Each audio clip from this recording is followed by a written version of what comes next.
সরস্বতী পুজো শুরু, এর মধ্যেও চলছে পুজোর বাজার সজ্জা কেনাকাটা। তবে এবার সরস্বতী পুজোর বাজার মন্দা বলে বিক্রেতাদের অভিমত।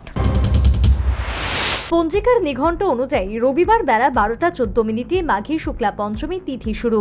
নিঘণ্ট অনুযায়ী ইতিমধ্যেই রাজ্যের বিভিন্ন স্কুল, কলেজ, বাড়ি ঘরে বাগদেবী সরস্বতী পুজো শুরু হয়ে গেছে। তবে যেহেতু সোমবার সকাল প্রায় 10টা পর্যন্ত শুক্লা পঞ্চমী তিথি বিরাজমান, সুতরাং বেশ কিছু স্কুল, কলেজ এবং বাড়িঘরে দ্বিতীয় দিনেও সরস্বতী পুজো আয়োজনের প্রস্তুতি চলছে। সেই আঙ্গিকে রবিবার গোটা রাজ্য সহ রাজধানী আগরতলার বিভিন্ন বাজারে সরস্বতী পুজোর কেনাকাটা করলেন পুজো আয়োজক একাংশ বাড়িঘরের পাশাপাশি ক্লাব, স্কুল, কলেজ, বিভিন্ন ক্লাব, সামাজিক সংগঠন, কর্তৃপক্ষ। তবে এক্ষেত্রে রাজধানী আগরতলার মহারাজগঞ্জ এবং বটতলা বাজারই ছিল সংশ্লিষ্ট ক্রেতাদের লক্ষ্য। এর মধ্যে দরিদ্র সাধারণ মানুষের কাছে পর্যাপ্ত অর্থ না থাকায় সরস্বতী পুজো এবার আংশিক হ্রাস পেয়েছে বলেই জনৈক ক্রেতার অভিমত।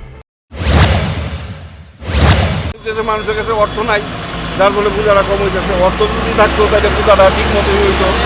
প্রত্যেকবার হইতো আমরা যে পূজার জাঁকজমক মতো হয়, সরস্বতী পূজা, বাগদেবী সবাই ওই বিদ্যা দেয়, যার ফলে পূজাটা হইতো। কিন্তু এবার মনে হয়, আমার মনে হয় দরিদ্র মানুষের কাছে পয়সা নাই, যার ফলে এই অবস্থা হইতো। একদম কমই হচ্ছে, একদম কমে পূজা হইতেছে। যা একবারই যেটা ফার্স্ট বাড়ি করতো, এটা ধরে নেয় একবারই করে সবাই একসাথে আনন্দ ফুর্তি করে এই চলছে। সে যাই হোক, এটা কিন্তু বাস্তব। বর্তমান সময়ে সরস্বতী পুজো আয়োজনের ক্ষেত্রে বিভিন্ন পুজো সামগ্রী বা উপকরণ সংগ্রহ বা জোগাড় মোটেও দুষ্কর নয়। গাটের করে খরচ করলে সবই বাজারে সহজলভ্য। এরই মধ্যে এবার পুজোর উপকরণের চাহিদা কম বলেই জানালেন সংশ্লিষ্ট পুজোর উপকরণ বিক্রেতা। পূজাতে আমের মুকুল লাগে, এগুলি লাগে, এগুলি আছে জব, এগুলি লাগে, এগুলি ত্রিপুরা লোকে জানে না, এগুলি লাগে জব, পঞ্চ ফুল, পঞ্চপত্র এগুলি লাগে, আম, বট আছে 4 রকমের, এগুলি লাগে, আমের ফুল,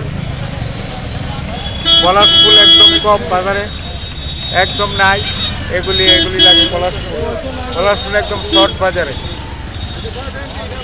মালা আছে, ফুলের মালা। কিরকম বিক্রি হচ্ছে? ফুলের মালা চাহিদা কম, বেশি না, চাহিদা কম আছে।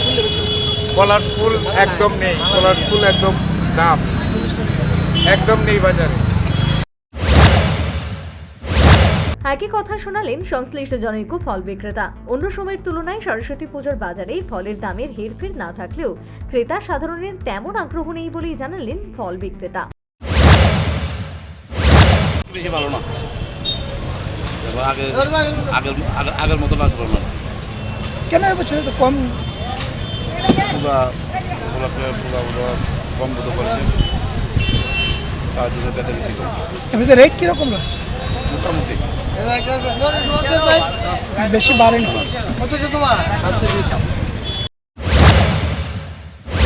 এরই মধ্যে যে যার সাধ্য মতন সরস্বতী পুজোর বাজার করলেন। তবে বেলা বাড়ার সাথে সাথে কিন্তু একটু একটু করে ক্রেতা সাধারণের বাড়তি আগ্রহ পরিলক্ষিত। উল্লেখ্য, সোমবার সকাল 9:59 মাঘী পূর্ণিমা পঞ্চমী তিথির পরিসমাপ্তি। Bureau report, news vanguard.